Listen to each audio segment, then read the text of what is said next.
Welcome to Morning with the Focus, everyone. We got Justin Walters joining us once again. It's the final week of preseason. It started last night with two quote-unquote primetime games. We have one on NFL Network, one on Amazon Prime, I believe. Then we have the rest of the slates. Starts off tonight. Should finish on Saturday. Finish on Sunday. There's two games on Sunday. Then we got 17 days of a whole bunch of 17 days of 32 fan bases going nuts about everything until week one officially begins. It starts with getting through this weekend, then Tuesday when official cut down day is, when folks get down to 53. Then again, we're gonna see what the transactions look like. I brought it up yesterday. I think there should be movement as teams move towards getting their 53 and figure out what you need and what you don't need, or if you feel like maybe you're a little bit weaker here. I think it starts with the cut down to 53. Then you got those 17 days to make moves if you see fit, depending on what falls off of rosters and what have you. So we'll see what happens. But just want to get your take on, last night's games, because you got folks making sweeping indictments about a bunch of nothing. Is what it truly becomes. It's final week of preseason. It is really no more than anything about folks at the end of the roster trying to make sure they make the roster, or that they're able to land on a practice squad. Or did they do enough where they won't clear waivers? Where it falls in the decision-making process. That's all this is. I know people have to have things to talk about. People need content and what have you, but it's really no bigger than that. These games are not... If your team won their preseason finale, it doesn't mean they're going to go on and have a wonderful season. If they lost their preseason finale, it doesn't mean the world is falling. I just need people to relax. It's a preseason finale. That's all it is. That's it. But go ahead, Justin. Like you were saying, I think we're still at a point where we're trying to figure out how the preseasons are going to work with the 17-game season. Like how teams aren't really sure yet. In the past it was week 3 was the dress rehearsal. Now I think, like we talked about, it's more about the joint practices. That's where the teams are getting most of their main evaluations done, because the games are squeezed so close together and, they can't afford certain injuries. So I think as time goes on, teams will kind of will fall into, okay, this is the game that matters, or this is where our starters are going to play more, as opposed to like some teams aren't playing the starters at all. Some teams are playing one drive, one quarter. Like we don't really know. Whereas, I think it'll work itself out. But just with the games, didn't seem like everything seemed pretty vanilla from what I saw. And like a few things that jumped out was I saw a few plays where it looked like Samson Ebukam got off the ball real well and pushed the pocket well for the 49ers. And those are the type of players where you're like, this is the type of player that is important to them. Make a player that can make a jump that can help a team. So, you're not seeing the stars. You're not going to see both. So you're not seeing the main guys. And if you do, they're only playing for a little bit. So, guys like that, trying to figure out what's up with the 49ers run back situation. And even then, you didn't really get everybody. And then if you did, they didn't have the offensive line. So, it's really hard to judge. What I would take is I like the way Davis Mills looked, even though the 49ers didn't have many starters out there at all. But just the way he threw the ball, because even the interception was in the end zone.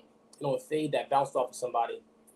Again, bounced off someone and went somewhere else. At worst, it should have been an incompletion. So, just seeing the way he threw the ball and, just that team, even watch the two running backs, Mack and the rookie Pierce, and again, they didn't have Cooks as number one guy out there. So, just show the Texans are a team I'm interested in seeing more of.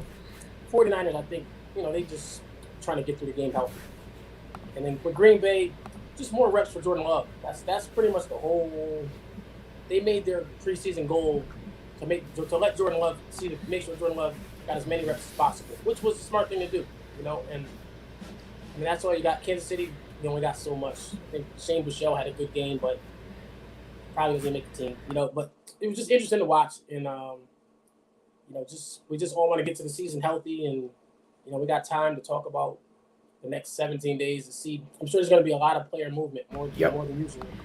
And I think, my bad, go ahead. No, I was just going to say, and I think that's the thing, like you said, this is the first time we get to see what this shorting preseason looks like and the effects of it.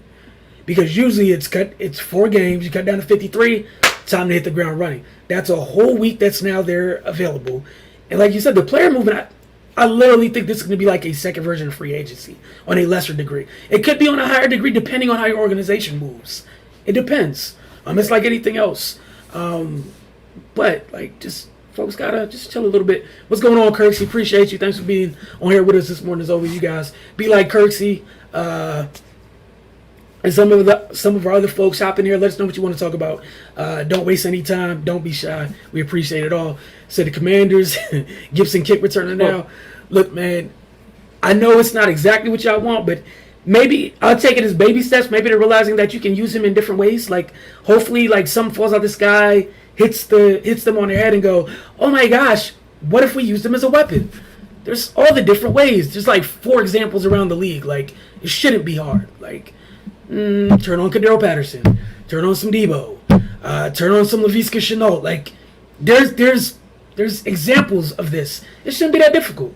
But I don't work there. It's not my job. You hope that they're using it as a weapon and not as a punishment. You know what I mean? Thank you. It's like, kick returners can change games. You know what I mean? Yep. And I understand maybe just again, they have a coach who views the game one way, and Brian Robinson fits that.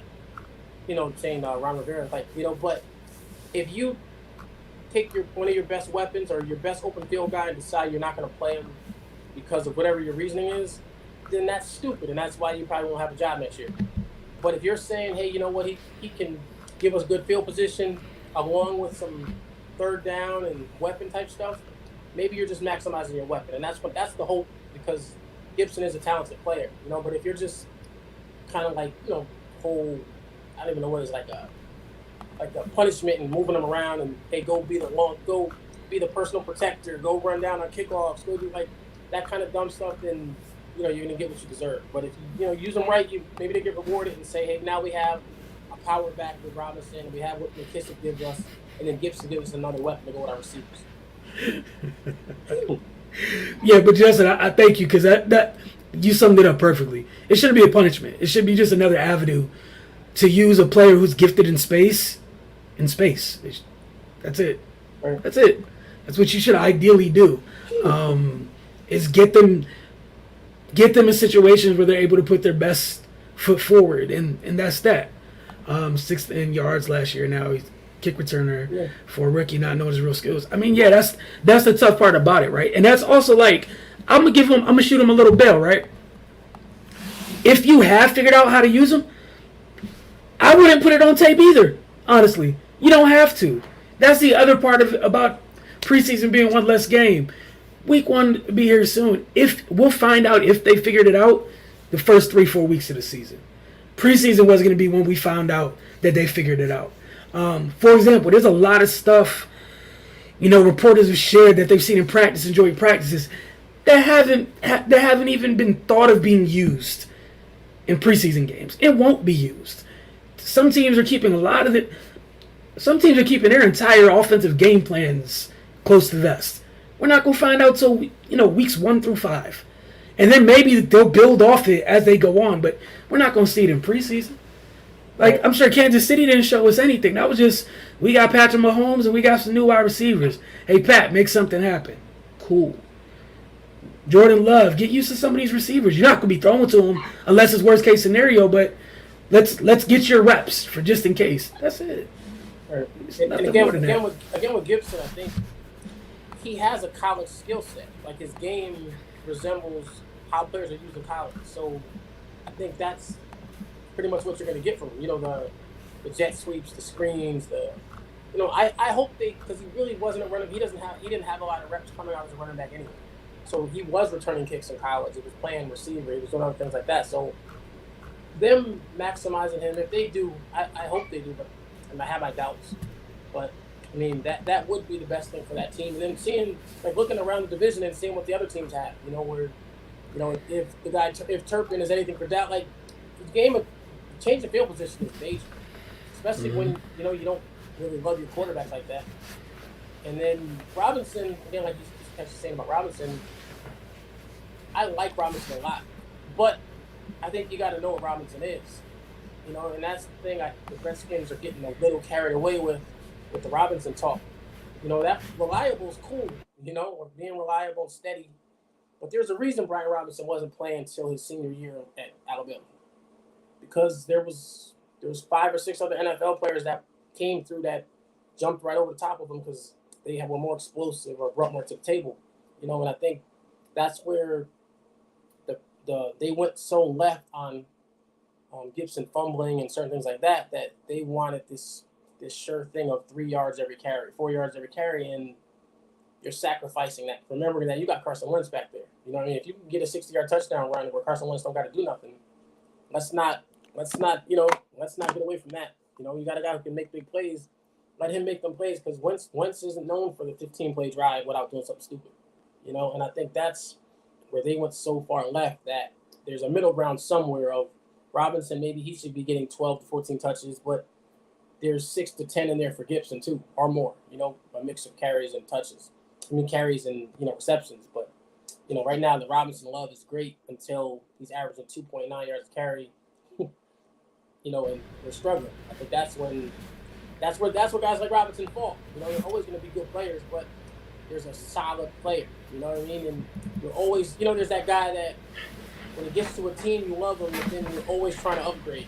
And that's what Robinson's always kind of felt like to me. Like, he's secure, he's reliable, but you always feel like you want a little bit more. But to get that, you're giving up something. Like so Gibson got the big plays and some of the other things, ways you can stress the defense. But you might have fumbles. You might have a guy who makes the wrong read and hits the wrong hole, things like that. So that's where they have to figure it out. And this is the thing, like you said, the smart thing is understanding what they both do well, get them together, and you have a good running back room. It's really that simple. Because you look around the league now, there's not that many guys that are like legit 3-down backs. Right. That's just being honest. It's not a lot of them. Because you got a lot of them that end up in the boxes these two are in. You're super dynamic, but you weren't a running back forever. You're outstanding in space, but when it's not blocked for 3 yards, you might not be able to make 3 yards happen. That's just you didn't play there the entire time, or you have all the running back instincts in the world, but you don't have that other gear to go pop something and make a big enough.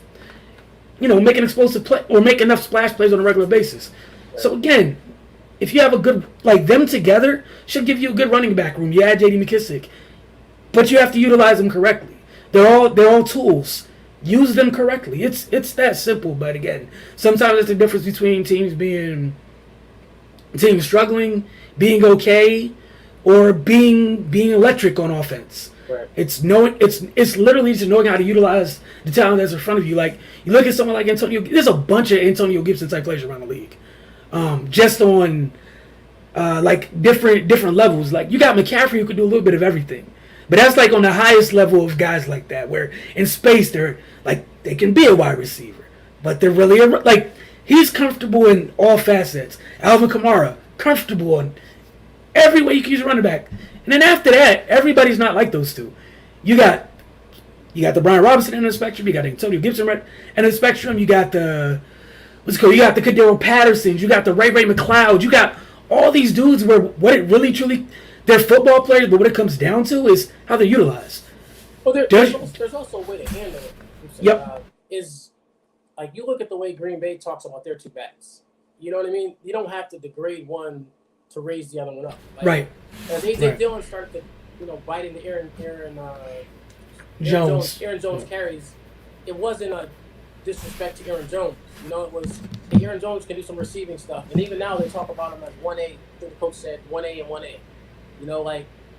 That's treating both guys well and saying, hey, we're going to play both of these guys because they're two of our best 11. And it's hard to look at that team and say Gibson shouldn't be one of your best 11. You know what I mean? And I think that's the way they're, whether it's tough love or whatever it might be, doesn't seem to be working. I just feel like the way they're handling this, like you said, Kamara and Ingram, they complimented each other, when they first got there. And it wasn't a disrespect. And that's what I think. These two guys, their skill sets complement each other, but the way that the fans or whoever the coaches are kind of pitting them against each other, choosing one or the other, it's not even that type of matchup because they don't do the same thing. Like you said, it should just be that simple. This is our room. This is what the guys do. That's it. And I think their room's even easier, kind of to understand. It's not as there's some other rooms in the league where there's too much carryover about how each of the guys plays. There's playing styles, right? This isn't one of those rooms. I feel like all three of them are definitely different and all bring something different to the table. So this shouldn't be difficult. It really shouldn't. If it's a play where we're getting somebody in space, you get Antonio out there. If it's a short yardage situation, it's Brian. It's third down, you got a choice between Antonio or JD. There's things where you put Antonio on the field with either JD or Brian. Like, it just shouldn't be that difficult, honestly. Like, it's just, my little 2 cents. It just shouldn't be that difficult, man. Now, Ron is saying, yes, he was a great kick returner in college, but he came nuts playing running back. No kick returner since he's been in the league. Yeah, I don't know, man. I think it's one of those things. We'll find out in the first couple weeks what they're going to end up doing with him, and then we can revisit this.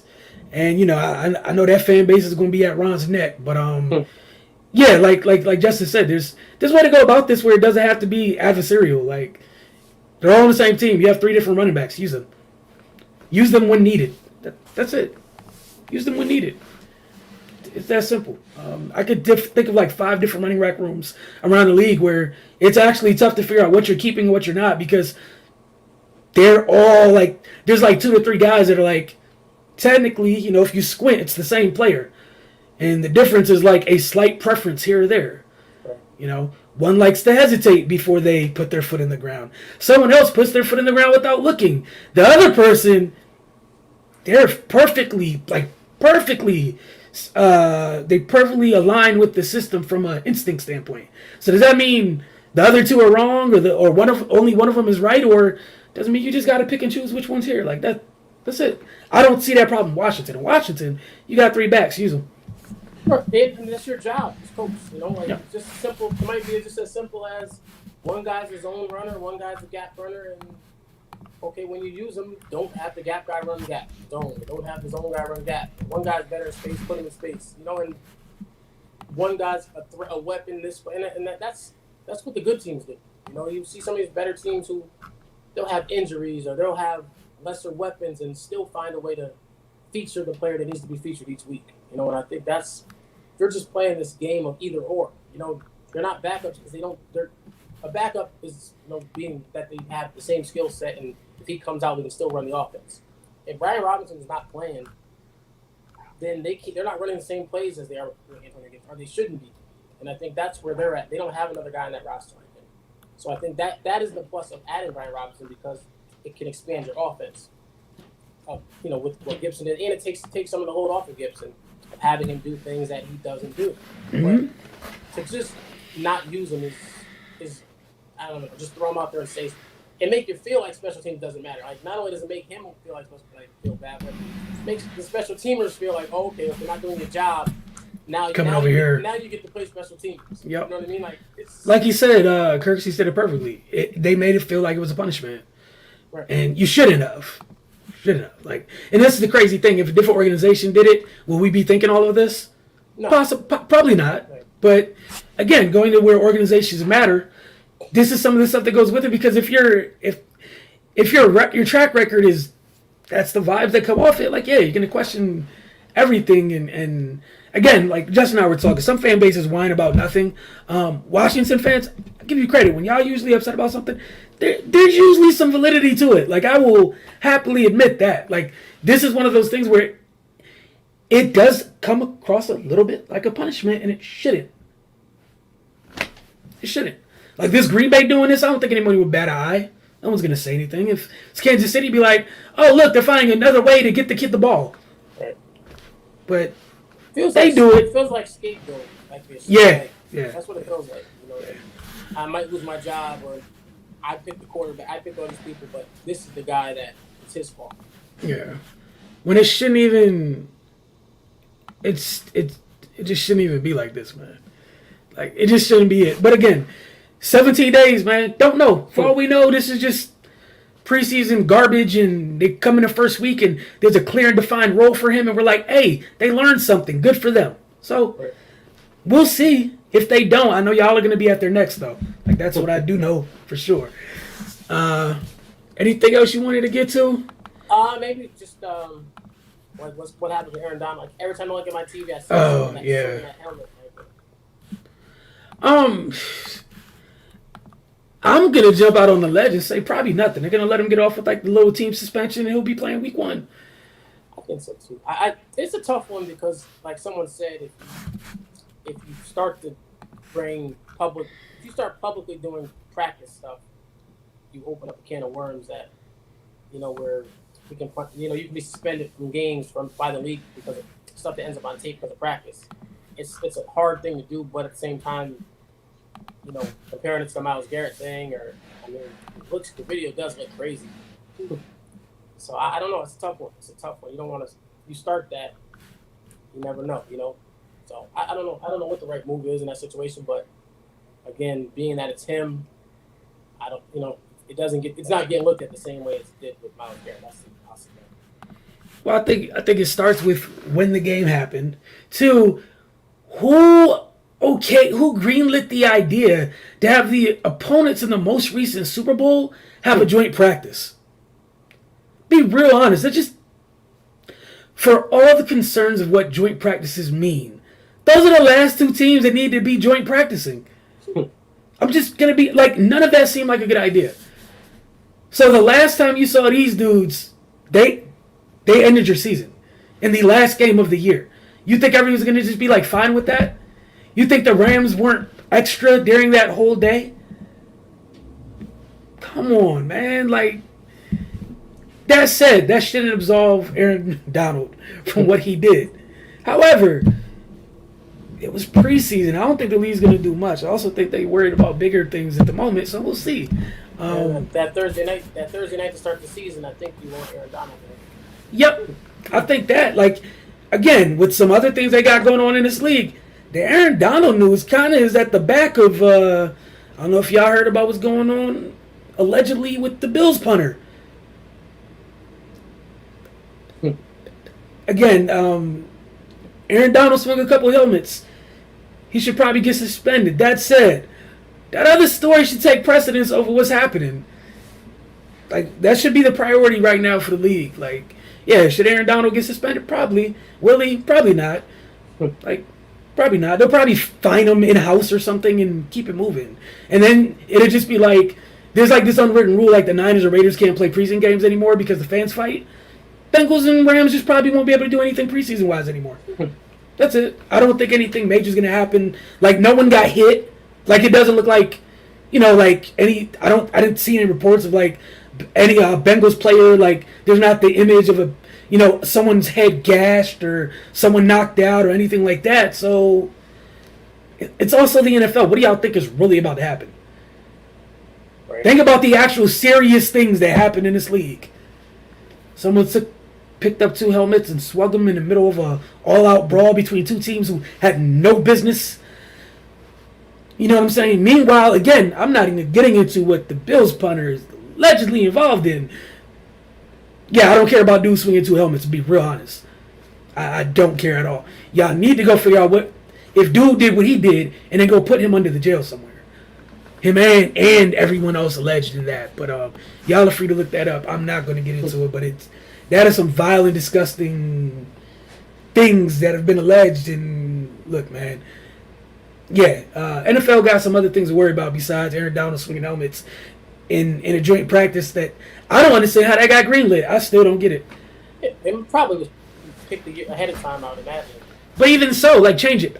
Upon them making the Super Bowl, you had how many months? Right, man. Like, you could have just called it. You could have called it off. You could have been like, after last week, you'd be like, oh yeah, we got a joint practice with the. Oh no, we're good. We'll just play the preseason game because they had no business being around each other. That was not going to end well. It just wasn't, and it didn't. But oh my goodness, man! Like, I don't know, man. I don't know at all. But Yeah, again, got a full slate of games Saturday. Finishes up on Sunday. Reminder Sunday, you got the semifinals of the WNBA playoffs begin as well. I don't think I had too much of anything. Oh yes, Niner fans, stop whining. Y'all are annoying. I'm saying it. Y'all are driving me crazy. Just take a deep breath. There's no reason for y'all to be near any ledge. Relax. Just relax. Life's gonna go on. Relax, y'all. There are other teams in this league that have a lot of stuff to actually be upset about. Relax. Just chill. But again, oh yeah, I want to chime in on the Texans. They just showed what they want to be. Yes, obviously that was not the Niners starting defense or even really all the guys who would be first to come off the bench in, worst case scenario situations. However, that's how you set a tone. If that's what you want to be, you're trying to go forward as a young team. Lovey just got there. I love it. They want to be a physical team. It's going to run the ball, get after you on both sides of the trenches, be extremely physical. I love it. That's what you should put around a young quarterback. So I was encouraged by that. Like, I was thoroughly encouraged by that. Well, also, thing I thought of was, out of the 4 teams that played yesterday, they were the one that played their guys a little more because they're the one that out of the 4 that wasn't a playoff team. Yep. They're a team that needs to have some success, needs to have the offense start trying to click and get their quarterback reps into the third quarter, and like things that other teams probably as much as like the 49ers quarterback needs reps. There's a lot of other guys who kind of not say don't need the reps, but they didn't want to put out there for that. No. So I think that, but for them, I just like that they did that because a lot of you get some of these other teams like the Jets didn't play a lot of their guys, and it's like you need these guys to get as much playing time, especially when you got young talent, young players. You want Stingley out there. You want all this young talent. Pierce. You want those people out there playing NFL football to see what it looks like, to see what it feels like, because you don't get the same. They need that game mentality. You know what I mean? And I think I respect the Texans for doing that. No, and I think you're right. So like you mentioned, that was the one team that hasn't been in the playoffs that played last night, right? And even with the Niners to a degree, they weren't about to play their skill position players a half. That was not happening. Like, oh look, things didn't go too well. All right, take George out, take Debo out, take Brandon out. Oh Trey, you can go in there for your third series. It's with the twos though. It's gonna be with the twos. Whatever happens, happens. All right, they can't really protect you. Come sit down. You get ready for week 1 because unlike some of the other younger quarterbacks, the rest of his team's been places.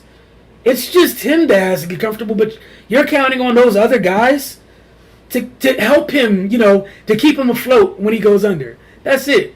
The Texans, y'all are under. You need to be out there. Jets, you are under. You need to be out there. Like, I agree with you wholeheartedly. There's a bunch of teams where y'all have no business not playing into the third quarter. Like, who do you think you are? You just picked top 5. What are you doing? All of your guys need to be out there. Unless it's you have the one rare dude who won something. Outside of that, like, you got an all-pro dude, cool. Maybe rest him. Outside of that, y'all need reps as a whole. Like, you need reps. It's that simple. And I guess that's something to keep an eye on. Like, it's the final week of preseason. Man, a lot of coaches just think about how many teams, you talk about the teams that have been in the playoffs, made runs last year. They didn't let their starters touch that field. They practice. They're really like, their preseason is literally going to be like the first 3 weeks of the regular season, and they're all fine with that. All those teams are fine with that. Hey, Aaron, you got 3 weeks to knock the rust off, man. If it takes 5 weeks, so what? The bet is, guess what? It shouldn't take 3 weeks. He should knock rust off by the second half of week 1. The Rams, no preseason action. You figure it. You guys know what you're doing. Kansas City. Yeah, there's a couple reps with Pat real quick. All right, that's cool. Everybody touch the ball. Get out. That's it. Everybody doesn't need it. But those teams that weren't there, that haven't been there, that have been routinely picking in the top 10, bro, if y'all don't put y'all entire ones out there as a whole, like I saw people last night like, oh, Lovey went old school. No, that's what you do when you have a unproven team. Y'all need to play. None of them people been anywhere. Like, you replace you had a veteran team last year. You replace some of those vets with blue chip talent. They need to play. I was happy Stingley was out there. I was happy Petre was out there. Like, get them reps. Did they play a lot? No, but get them reps. Get them game reps. Those are going to be big players for you, and they're rookies. Reps are like game reps are game reps. That's the only reason we saw Trey last night. Game reps are game reps. They didn't care. If he could have did far worse, and I guarantee you nobody over there cared as long as he got out that game healthy and he got some reps. That's it. All you want is the kids to get reps. They don't have, like, I think people have this thing where, like, the reps have to be great reps. No, you just need game reps. You just need game reps because for the 3 series, you have things you can reference, be like, hey, I should have got that out quicker. Hey, this was actually here. The next time I see this, now I, like, again, I have reference points when I see it in a couple weeks. That's it. You know, it's not up to me. It's not about the results in preseason. It's literally not. Just get reps. Get reps. Get in sync. That's it. But, you know, we'll see what teams decide to do, man. But again, I think with the going back to that 17-day thing, it's even more reason for a lot of teams. No. You got 17 days to quietly ramp up your guys who didn't play in preseason. Who didn't play in preseason games. And think about how many practices, like good practices, you can get in 17 days. You almost have 2 weeks to get into the regular season schedule, low key. You almost have 2 weeks of it. Yeah. I figure teams should come out really sharp, you know, for that first game. Just meaning like the script or whatever it is, because you got this much time to prepare for week 1. You know, you don't have another preseason game to worry about. It's getting that roster right and your coordinators getting you ready for whoever you play week 1. Yeah, it's really that simple. If you had nothing else, Jesse, we'll close out. And thank you guys for joining us this morning. Appreciate you, Kirksey. For comments and anybody else, don't forget Monday through Fridays, starting between 9:30 a.m. and 10 a.m. Usually get things started. Jump in here, hit the comment section, join the conversation. We truly appreciate it. We will happily stop what we're doing to respond to you guys. You guys need to come in here, a la Kirksey. I'll let some other folks we've had, especially when the Wizards get going, and just vent. You are more than welcome to do that as well. We encourage that.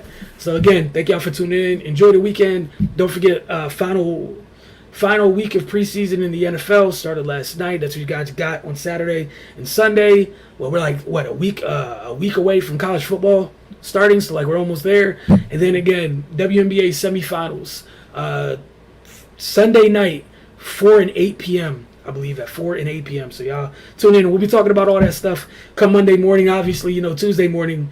Well, not Tuesday morning, but Wednesday morning. We'll be looking at some of these 53-man rosters when we see who gets cut, because that's going to probably be Wednesday and Thursday. It's going to take us some time to go through these rosters, look at some of these decisions that got made and how these decisions affected other folks. It should be very interesting. Again, thank y'all for tuning in and enjoy your weekend.